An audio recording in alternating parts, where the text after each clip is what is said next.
From what looks like a generic Discord scam, how could you possibly tell who the person behind it is? Especially if they like use old accounts, like leave no traces to their identity. Or do they?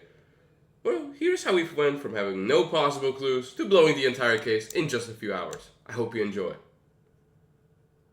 First, let's take a look at the contents of this message. So, summon Solara for a Roblox cheats that'll totally not give you malware. Oh, look, a Discord server. Now, this server in particular doesn't exist anymore. However, a new one was created just yesterday. Let's check it out. We have a lot of interesting little things right here. Before we get a little too ahead of ourselves, let's note down what we already know. I have a Discord bot with this user ID sending 3 separate scams. Now, these scams were being run in the background by these same people, so they're not anything of interest, they're just very small and nobody really cared about them. So let's go back and focus on the Roblox thing. Let's go back to the Discord for a second. In the downloads channel, we have a website, we have a direct download to some malware, and we have a GitHub link. Let's go to the website. We can download our malware, we can join their Discord, we can join the Telegram. We also have a contact link that isn't actually modified from the real Solara website, so that's out of the picture. Now that we have a website, let's download the malware to prove that it's malware, yay! This is a copy of Ramadan Stealer, I don't know how to pronounce that. But it's a small little thing that steals all of your data and sends it to some Russian server. And oh look, it's even a crypto miner because you would want to make money from this, right? Now, I'll spare you the 5 hours of reverse engineering this malware, as it honestly leads to nowhere and it isn't really beneficial to the case. So let's go back to this Discord and let's look at this GitHub repo that this was posted on. This is very empty, but let's look at this initial commit for a second. If we go to this commit and we add .patch to the URL, we get some very interesting information. We have an email address. Now, by default on GitHub, every commit is signed off by your email address. This is not a privacy flaw, it's just how Git works in general. Now, you can disable your email address and use a GitHub anonymous one instead. And in fact, if you use GitHub, I highly recommend you do this if you want to keep your email private. But our little scammer friend is of course too dumb to figure this out, so he just signs off his commit with his Gmail. So let's note this down. We have the 2 emails. This is one from an earlier attempt he did. Now, where does this go? Unfortunately, this is another dead end because there's nothing that can really be extrapolated from these emails. So let's backtrack from all of this and go back to the drawing board. Now, let's poke at this website for a second.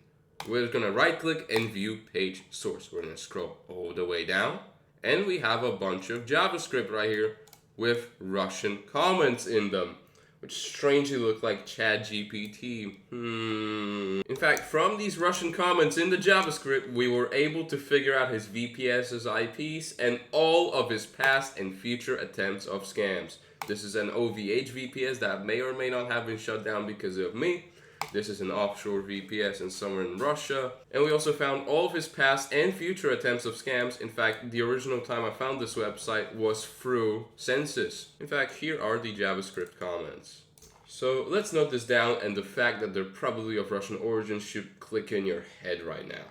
But this is another dead end, so let's backtrack even more. Let's take a look at these Discord bots for a second.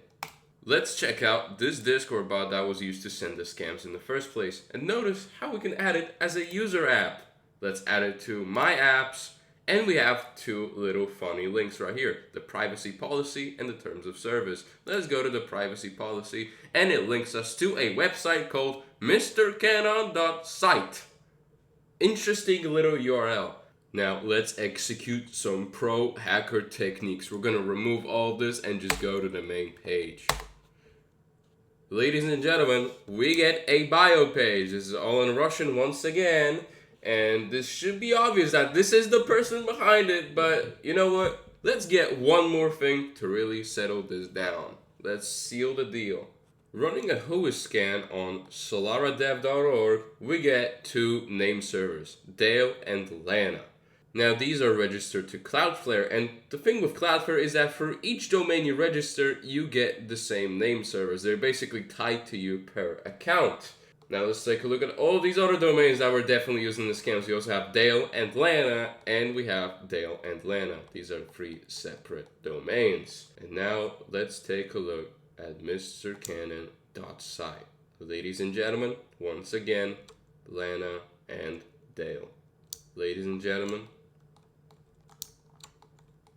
we got him. This is the person behind the scams, and this is one of his friends, and this is also another one of his friends. Discord, if you want to take action, please take action immediately.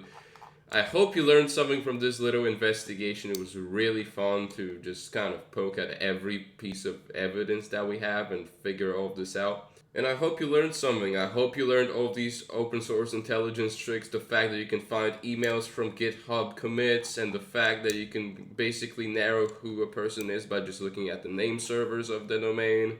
It was really fun, and I hope you enjoyed it. And I'll see you guys never, because I don't even want to make videos on this channel anymore because I'm too stupid to make videos.